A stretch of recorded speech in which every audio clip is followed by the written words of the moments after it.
ነቢያት ምስክርነት አላቸው በእናንተ? ስለ ነቢያት ነው የምናወራው ወይስ ስለ ምንድን ነው? ፕሮፌቲክ ስታንዳርድ ስናወራ አንድ ነቢይ ምስክርነት ሊኖረው ግድ ይላል ብላችኋል። የእናንተ ነቢያት ምስክርነት አላቸው ወይ? እነማን ናቸው የኛ ነቢያት? ነቢያት ናቸው የምትሏቸው ደቂቀ ነቢያትን እነማን ናቸው? ለምሳሌ ሕዝቅኤልን ልንወስድ እንችላለን፣ አሞፅን ልንወስድ እንችላለን፣ ዕንባቆም ልንወስድ እንችላለን። በርካታ ነቢያቶች አሉና ምስክርነት አላችሁ ብላችሁ ታምናላችሁ? ምን አይነት ምስክርነት? ያቀረባችሁትን አይነት የሆነ ሰው አጠገቡ ቆሞ እሱ ሰውዬ ነቢይ ነው። ስለ መሐመድ እያወራን ነው ማለት ነው። አዎ ስለ ነቢያችንም እናወራለን። ምንድን ነው ያላችሁት? እናንተ እኮ የእናንተ ነቢይ እኮ ምስክርነት የለውም አላችሁ እና ይሄ ማለት እናንተ ምስክርነት አላችሁ ነው። እናንተ ነቢይ ናቸው ብላችሁ የተቀበላችኋቸው አካላት ምስክርነት አላቸው ወይ? አንደኛ በኪዳኑ ሕዝብ መካከል ያሉ ናቸው። እግዚአብሔር ለሕዝቡ ነቢያትን መልእክተኞችን እየላከ ያጸናቸዋል። በኪዳኑ ሕዝብ መካከል ያሉ ናቸው። ዝም ብሎ መሬት ላይ ከምድረ በዳ የበቀሉ አይደሉም። በኪዳኑ ሕዝብ ለምሳሌ ከነቢያት መካከል ግንባር ቀደም የሆነው ዕንባቆም ነው። ቆይ ከሙሴ ነው የምንጀምረው። ሙሴ ምስክርነት ነበረ ወይ? አዎ። በሲና ምድረ በዳ እያየ ቆይ ህዝቡ ሁሉ እያየ ሙሴ እኔም እቀበለዋለሁ። ቆይ ዕንባቆም አንተ ትቀበለዋለህ? ቆይ ሙሴን መቀበልህን አልጠየቅም። ስለማትቀበለው አይደለም። ለአንተ አይደለም። ዕንባቆም ነቢይ ነው አይደለም? ስለ ዕንባቆም ከመሄዳችን በፊት ከመጀመሪያው መነሳት ነቢይ ነው አይደለም? ዕንባቆም ነቢይ ነው አይደለም? ሙሴ ነው የምንጀምረው። ሙሴን እንቀበላለን ሁለታችንም። ዕንባቆም ጋር እንምጣ። ሙሴን ከተቀበልክ ነው ወደ ዕንባቆምም ወደ ሌሎች። ሙሴ ነቢይ መሆኑን አምናለሁ። ስለዚህ የማላምነው ዕንባቆምን ነው። ዕንባቆም ምስክርነት አለው ወይ? ኦኬ። በሙሴ ላይ ነው የመጣው መሐመድ። እኛ ሙስሊሞች እናምናለን። አስተምህሮታቸው አንድ ነው። እኛ በማን ላይ መጣ ሳይሆን ምስክርነት አላቸው ወይ? እናንተ መሐመድ የመጣው በሙሴ ኪዳን አስተምህሮታቸው የለ። አሁን የእናንተ ጥያቄ ነቢያት ምን አላቸው? ምስክርነት አላቸው። ነቢ መሐመድ የለውም ነው። ነቢያት ከምትሏቸው 12 ደቂቀ ነቢያቶች አሉ። ከነሱ መካከል አንዱ የሆነውን ምስክርነት አላቸው ወይ? ርዕስ እያስቀየርክ ነው። ስለዚህ ርዕሱ ተቀየሩ። ዕንባቆም ምስክርነት አለ ወይስ? ግራንት አደረግኩህ እንጂ ራስ ያስቀየርክ። አስራችሁ መታወሩ አስራችሁ መታወሩ አስር አይደለም። ሁላችን ራሱ 10 አንሆንም። ዕንባቆም ነቢይ ከሆነ አንተ ተደምረህ እንኳን 10 አይደለንም። ቆይ ዕንባቆም ነቢይ ከሆነ ምስክርነት አለው ወይ? ኦኬ እየነገርኩህ ነው። መጀመሪያ አዳምጥ። መጀመሪያ የምንነሳው ከሙሴ ነው። የኪዳን ሙሴን ተቀብለነዋል። አሁን ዕንባቆምና ሶፎንያስ ሙሴን ከተቀበልክ የሙሴን መጽሐፍ ትቀበላለህ? ኦኬ የሙሴ መጽሐፍ ኮረፕት እንደሆነ እናምናለን እኛ። እሱ ማስረጃ ሙሴ መጽሐፍ ኮረፕት ለመሆኑ ማስረጃ። አሁን በደንብ አዳምጡ። ምንድነው እያደረገ ያለው? መጽሐፍ ቅዱስ ተበርዟል አልተበረዘም ወደሚለው ሊገባ ነው። አሁን አንተ ነህ እያልክ ያለው 1000 ማስረጃ እሰጥሃለሁ፣ ግን ርዕሳችን መጽሐፍ ቅዱስ ላይ ሳይሆን ነቢያት ላይ ነው። በዚህ ኪዳን ነው ወይ? አንደኛ ትላልቅ ሰዎች ነን። አሁን መጽሐፍ ቅዱስ እንደተበረዘ 1000 ማስረጃ ግን ጥያቄያችን ሙግታችን ቀደምት ነቢያት ምስክርነት አላቸው ወይስ የላቸውም ነው። ስለ ምስክርነቱ እያወራን እኮ ነው ብራዘር። መጀመሪያ መስፈርቱ ምስክርነት ከሆነ የዕንባቆም መስካሪ ማን ነው? ኦኬ እየነገርኩህ ነው። መልስህን በደንብ አዳምጥ። የዕንባቆም ምስክር መጀመሪያ እንዴ ሰውየው ምን ሆኗል? ታዳምጣለህ? የዕንባቆም ምስክር ነው። ኦኬ በጣም ጥሩ። አንደኛ በኪዳኑ ሕዝብ መካከል አንደኛ በኪዳኑ ሕዝብ መካከል ይመለስልሃል። ሰላም እዚህ ፖለቲካ አይመችህም። ክርስቲያኖችንን እንደዛ የምታምን ከሆነ እኛ በአንተ መረጃ መቅበር እንችላለን። ገብተዋል። ስለዚህ ይመለስልህ። ካናን ይመልስልሃል። አድምጠው በደንብ ማለት ነው። ኦኬ መጀመሪያ ደረጃ እያወራን ያለ ነው አንድን ነቢይ ለማለት የሚያስችል በኪዳኑ ሕዝብ መካከል መኖር አለበት። ዝም ብሎ ከመሬት ተነስቶ ከበረሃ እየተነሳ ማንም ነቢይ ነኝ ሊል አይችልም። እግዚአብሔር የሰራው ሕዝብ አለ። ከዛ ሕዝብ መካከል መሆን አለበት። የቀደመው ኪዳን ጋር የተስማማ መሆን አለበት። የቀደመው ኪዳን ጋር ያልተስማማ መጥቶ የቀደመውን ኪዳን እያፈረሰ ተበርዟል፣ ተከልሷል፣ ላርም ነው የመጣሁት እያለ ማንም ነቢይ መሆን አይችልም። ኦኬ፣ ያን ወደዛ የሚመልስ መሆን አለበት። ወደዛ ህግ የሚመልስ መሆን አለበት። አንደኛ መስፈርቱ። ከዛ የሚጋጭ ከሆነ ከዛ ተቃራኒ ከሆነ ነቢይ አይደለም ማለት ነው። ነቢይ የምንለው ከዚህ የኪዳን ህዝብ መካከል የሆነ ወደዚህ ኪዳን የሚመልስ ስለሆነ እነዚህ ነቢያት የመጡት ደግሞ ህዝቡ ጣዖትን ወደ ማምለክ ሲሄዱ ከዚህ ኪዳን ሲወጡ ተመለሱ እያሉ ወደዚህ የሚመሩ ናቸው። ይሄ ኪዳን ደግሞ ተሰርቷል። የት ተሰርቷል? በሲና በረሃ። እግዚአብሔር አንድ ጊዜ በሲና በረሃ ተገልጧል ወይ? አዎ ተገልጧል። በማን ፊት? በህዝቡ ሁሉ ፊት። የሲና በረሃ እስኪጨስ ድረስ እግዚአብሔር በህዝቡ ተገልጦ በሽማግሌዎች ተመርጠው የዚህን ኪዳን እንቀበላለን አሜን ብለው በዚህ አግሪመንት ውስጥ በዚህ ኪዳን ውስጥ ነው ያሉት። ወደዚህ ኪዳን የሚመልስ ሁሉ ነብይ ነው። የስ ነብይ ነው። እግዚአብሔር ደግሞ ብዙ ጊዜ ከዚህ ጣዖት አምልኮ ሲወጡ ነቢያቱን ልኮ መልሷል ማለት ነው። በየት ውስጥ? በዚህ የኪዳን ህዝብ መካከል በዚህ መጽሐፍ ወደዚህ መጽሐፍ አንድ ጊዜ ወደ ሰጠው መጽሐፍ አንድ ጊዜ ወደ ሰጠው ኪዳን የሚመልሱ ነቢያትን እየላከ በዚህ መሰረት ወደዚህ ኪዳን የሚመልሱ ከምልክት ጋር እግዚአብሔር ሲልካቸው ነቢያት ተብለው ይጠራሉ። ይህንን ደግሞ ኮንፈርም የሚያደርግ ማን ነው? ይህ የኪዳን ህዝብ ነው። ይህ ኪዳን ራሱ ነው። ይህን ኪዳን ያደርጉ ነበር። አዎ። ዕንባቆም ይህንን ኪዳን ወደዚህ ኪዳን የመለሰው? አዎ ወደዚህ ኪዳን የመለሰው። ዕንባቆም ለምንድን ነው የመጣው?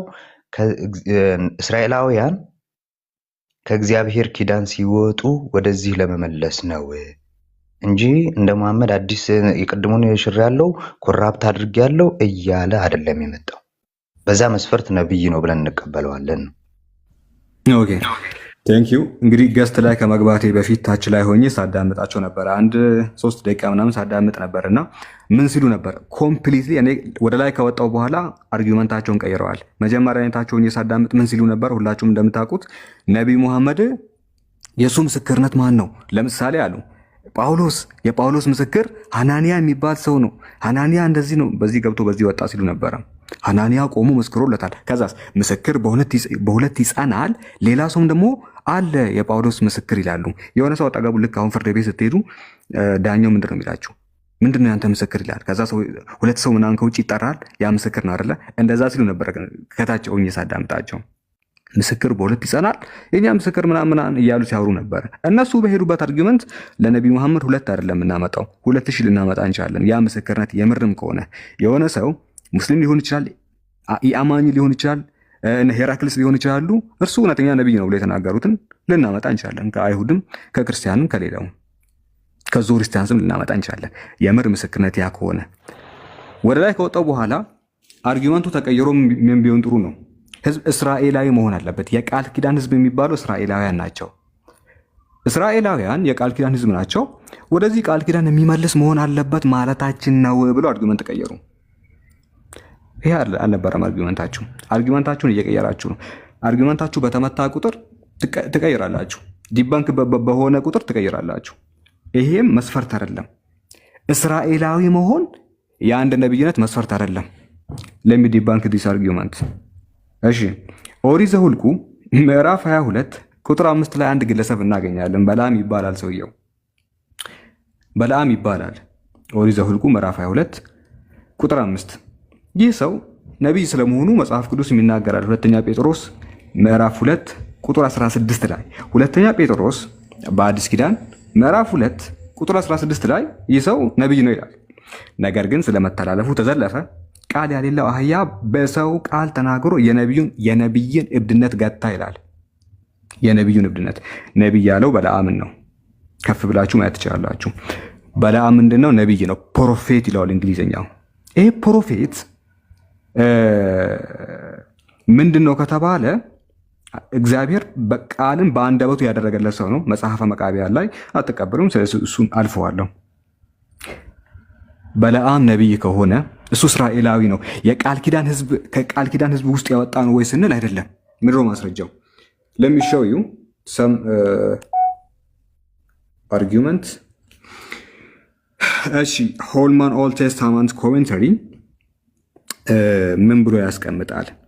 ገጽ 358 ላይ በለዓም ይላል በለዓም ኢዝ ነን እስራኤላይት ፕሮፌት። በለዓም የሚባለው ነን እስራኤላይት የሆነ ፕሮፌት ነው። ከእስራኤል ውጭ እናንተ ህዝብ እስራኤል ከምትሏቸው ውጭ የሆነ ነው። ለዛ ነው ሆልማን ኢሉስትሬትድ ባይብል ዲክሽነሪ ላይ ኮምፕሊት ሪቫይዝ አፕዴትድ ኤንድ ኤክስፓንድድ በዚህ ላይም ተመሳሳይ ነገር እናገኛለን። በለዓም ኢዝ ነን እስራኤላይት ፕሮፌት፣ ከህዝብ እስራኤል ውጭ የሆነ የቃል ኪዳን ህዝብ ከምትለው ከእስራኤል ውጭ ነው። ጂውሽ ስታዲ ባይብል በዚህ መጽሐፍ ላይም ተመሳሳይ ነገር እናገኛለን። ምን ነን እስራኤላይት ፕሮፌት ነው። ማን? ስቶሪ ኦፍ ሲር ኦፍ በለዓም ስለ በለዓም በሚናገረው ዘ ፕሮፌትስ ሃንድቡክ ቮሊዩም 2 ላይም ተመሳሳይ ነገር እናገኛለን። ምን የሚል ነገር ያስቀምጣል? በለዓም ነን እስራኤላይት የሆነ ፕሮፌት ነው፣ ከህዝበ እስራኤል ውጭ የሆነ ፕሮፌት ነው ይላል። ዘኒው ኢንተርናሽናል ኢንተርፕሪተርስ ባይብል ዲክሽነሪ ላይ ምንድነው ልትነኝ የፈለገው? በለዓም ነው ልትሰብክ ነው ወይስ መሐመድ? አንዴ ለምን ቃል በቃል እንደ በለዓም አምጣው። አንዴ ሂድ ወደ መረጃው ይዘናል። ታዳምጣለህ ብራዘር ዴቪ? አንዴ ሳላ አትረብሽ። የመጀመሪያ ሁለተኛይቱ ዝም በል በእናትህ። እስካሁን አወራህ አይደል እንዴ? እስካሁን አወራህ 30 ደቂቃ ዳምጫችሁ 2 ደቂቃ ሳወራ ትንቀጠቀጣላችሁ። ኖ በጭራሽ። ከመጀመሪያው ከውሸት ነው የጀመርከው። 30 ደቂቃ አውርታችሁ 2 ደቂቃ ሳወራ ዝም በል። ሲጀምር አትጩሁ። ውሸታችሁ ከስህተት ነው የጀመርከው። ውሸታችሁ ሲጋለጥ አትጩሁ። ከነን ቆይ አንዴ ሳላ ሲጀመር ከውሸት ነው የጀመርከው። እንዴት ከውሸት ጀመርክ መሰለ? ለምን ወጣ? እንዴት ከውሸት ጀመረ መሰላችሁ? የመጀመሪያው ልጅቷ ባነሳችሁ ሀሳብ ላይ ነበር እኛ እያወራን የነበረው። እየጻፍኩ ነበር እዚህ የሚናገረው። ሲጀመር እኛ እያነሳን እያወራን የነበረው ምንድነው? ልጅቷ ባነሳችሁ ሀሳብ ጴጥሮስ ጳውሎስ ነብይነትን አይገባውም በሚለው ነው። ኦኬ፣ ስለሱ ኮንፊርሜሽን እያወራ ነበር። ቆይ አንዴ ዝም በል። በጣም ፈሪ ናችሁ። አዳምጠንሃል፣ ዝም በል። ራሳቸው አስወጥተው ለምን ወጣ? አዳምጠንሃል፣ ዝም በል። ኧረ አልጨረስኩም መሰለኝ። ስለዚህ አትቀጥፍም፣ አትዋሽም። ኧረ ውሸት። ስለዚህ ኢቭን የሁለተኛው የሐዋርያው ጴጥሮስ መልእክት ላይ ነብይ ነው ይላል ብለሃል። ውሸትህን ነው። ነብይ ነው አይደለም። ውሸታችሁ ሲጋለጥ ምንም ውሸት የለም። ሰላምና ፖለቲካ ነው። ፖለቲካ ልሰራችን ፖለቲካ ልሰራም ውሸት ነው የጀመርከው። ውሸትን እናወራለን። አትዋሽ። ለምን ትፈራለህ? ዴቭ በእናትህ ዝም በል። ለምን ትፈራለህ? እንደዚህ ናቸው። አንተ ሲጀመርም በውሸት ነው የጀመርከው። በውሸት ስለጀመርክ ውሸትን እናጋልጥና ከዛ በኋላ ወደ ቀጥተኛ ውይይት ትመጣለህ። ገብቷል? ዝም ብለህ አትዘባርቅ። ፕላስ ደግሞ ሙሉ ሀሳብህን አዳምጠንሃል። ገብቷል? ዝም ብለህ ፖለቲካ ሰርተህ አትወጣም። ቁጭ በል፣ ተረጋጋና በትክክለኛ ስለ ፕሮፌሲ እናወራለን ማለት ነው። እኩል አታውራ፣ ዝም በል። ሰምተንሃል። ያንተን ሀሳቤ ጥያቄና መልስ ነው የምናደርገው፣ ወይ ደግሞ በደቂቃ እየሰጠን ታወራለህ እንጂ ዝም ብለህ አዘባርቅም።